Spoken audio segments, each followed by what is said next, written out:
রাধে রাধে জানিয়ে ভিডিওটা শুরু করছি। আশা করি ভিডিওটা তোমরা স্কিপ না করে পুরোটাই দেখবে।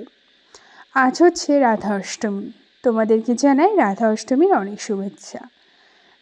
এটা কিন্তু রাধা অষ্টমীর দিন আগের ভিডিও ক্লিপ, তো সেটাই ভাবলাম তোমাদের সাথে শেয়ার করি। কারণ প্রতিদিন তোমাদের সাথে গোপাল সোনার ডে টাইমের সমস্ত কিছুই আমি শেয়ার করলেও সন্ধেবেলায় বা ঘুমানোর টাইমের কোনো কিছুই শেয়ার করা হয় না। তো এই হচ্ছে সন্ধ্যার সময় পুজো দিচ্ছিলাম আমি ঠাকুর ঘরে। তো প্রসাদ দিয়ে দিয়েছি, সন্ধ্যা দেখিয়ে দিয়েছি। আর এই ধুনো ধূপটা আমি প্রতিদিন সন্ধ্যের সময় জ্বালিয়ে কিন্তু পুরো বাড়ি আমি এই ধুনো ধূপটা দিয়ে একবার পুরো বাড়িতেই আমি আরতি করলে না বেশ ভালো লাগে।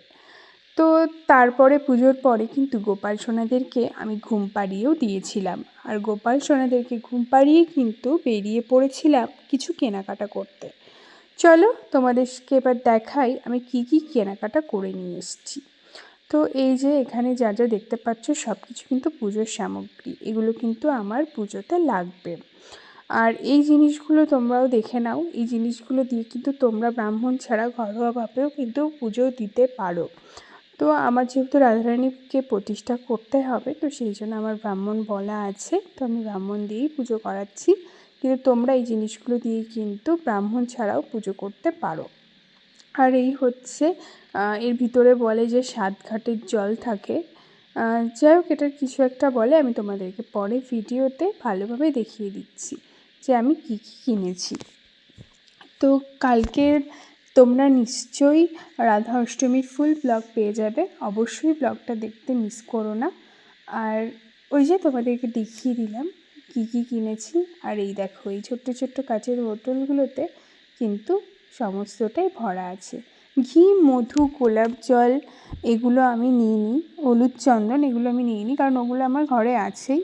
আর এখানে এই যে সর্ষে, তারপরে হরিতকি, সুপারি, একটা সিঁদুরের কৌটো, আর পারফিউমটা শেষ হয়ে গেছিলো গোপাল সোনাদের, তো একটা পারফিউম নিয়ে নিয়েছি। আর এই যে কিছু ফুল, তো ফুলের অবস্থা দেখো খুব একটা ভালো না, তবে এর থেকে বেটার ফুল আমি না পেলাম না। আমি যদি একদম বনগাঁতে যেতাম আমি অনেক সুন্দর সুন্দর ফুল পেতাম, কিন্তু একটু সমস্যার কারণে আজকে আর বনগাঁ যাওয়া হয়নি। তো এই হচ্ছে একটা ওড়না নিয়েছি, এটাও রাধারানীর জন্য। আমি একটু অন্য ধরনের নিতে চেয়েছিলাম কিন্তু আর পাইনি। আর এই যে রাধারানীর চুলটা আমি স্ট্রেট পেয়েছিলাম, কিন্তু স্ট্রেট চুলটা নিলে কিন্তু খুব ছোট হয়ে যেত, সেই জন্য আমি এই কোঁকড়ানো চুলটাই নিয়ে এসেছি। ছোট বড় হলে আমি একটু সাইজ করে কেটে নেব। এই হারটা কেমন হয়েছে কমেন্ট করে জানিও। এটা কিন্তু রাধারানীর জন্য নিয়েছি। এরকম একটা হার এর আগেও একবার আমি নিয়েছিলাম গোপাল সোনার জন্য, সেটা না ভেঙে গেছিলো। এই হারগুলো খুব একটা ভালো থাকে না। আর এই যে হাতের চুড়ি, মাথার মুকুট, এগুলো কিন্তু নিয়েছি আমার মা লক্ষ্মীর জন্য। আর মা লক্ষ্মীকে এই রকম সোনা সোনা টাইপসের জিনিসগুলো দিয়ে পরালে কিন্তু বেশ ভালো লাগে। তো আরও কিছু নেব আমি, কিন্তু দোকানে আর ছিল না। তো যাই হোক, পরে একদিন গিয়ে নিয়ে আসবো। আর এই হচ্ছে একটা ঘাগরা বলতে পারো। তো এটা দেখো কত সুন্দর, চিকেন কারি যে কুর্তি, যে পাঞ্জাবিগুলো পাওয়া যায় না, ঠিক ওই রকম। এটার না একটা হোয়াইট কালার ছিল জানো তো, সেটা নেওয়ার আমার ভীষণ ইচ্ছা ছিল, কিন্তু কী আর করবো, হোয়াইট আছে সেই জন্য আর হোয়াইটের দিকে গেলাম না। তো এটাই নিয়ে এলাম। তো কেমন লাগছে নিশ্চয়ই কমেন্ট বক্সে কমেন্ট করে জানিও। আর তারপরে এখানে তোমাদেরকে দেখাবো তীরকাঠি। তো তীরকাঠিকে আমি কিনে নিয়ে এসেছি। তীরকাঠি আমি বেসিক্যালি কিনেই নিয়ে আসি, কারণ কাকে বলবো, কোথায় পাবো, তাই না? তার থেকে কিনে নিয়ে আসাই কিন্তু ভালো। এই হচ্ছে তীরকাঠি। তো তোমরাও কিন্তু নিজেরাও ঘরোয়াভাবে পুজো দেওয়ার সময়ও কিন্তু তীরকাঠি ইউজ করতেই পারো। আর এই যে একটা লাল সুতো দিয়ে দিয়েছে।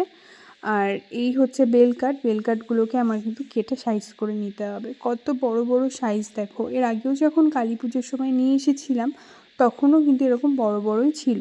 তো দোকান থেকে আমাকে বলেছে যে বাড়িতে এগুলোকে সাইজ করে কেটে নিতে। আর ওটা হচ্ছে সাদা বালি। আর এখানে কিছু ফল, তো ফলগুলো আর খুলে দেখালাম না। সব কিছু কেনা হয়নি, এখনও বেশ কিছু জিনিস বাকি আছে, কিছু প্রসাদ বাড়িতে বানাবো, সেগুলো পুরোটাই কালকের ভিডিওতে তোমাদের সাথে শেয়ার করব। আর এই হচ্ছে একটা শাড়ি, এই শাড়িটা কিন্তু পুজোতে দিতে হয়। এইরকম একটা কালারের শাড়ি আমাকে নিতে বলেছিল ব্রাহ্মণ জেঠু, আর একটা ধুতি আর এই যে গামছা। এগুলো কিন্তু সবই পুজোতে দেওয়া হয় আর কি।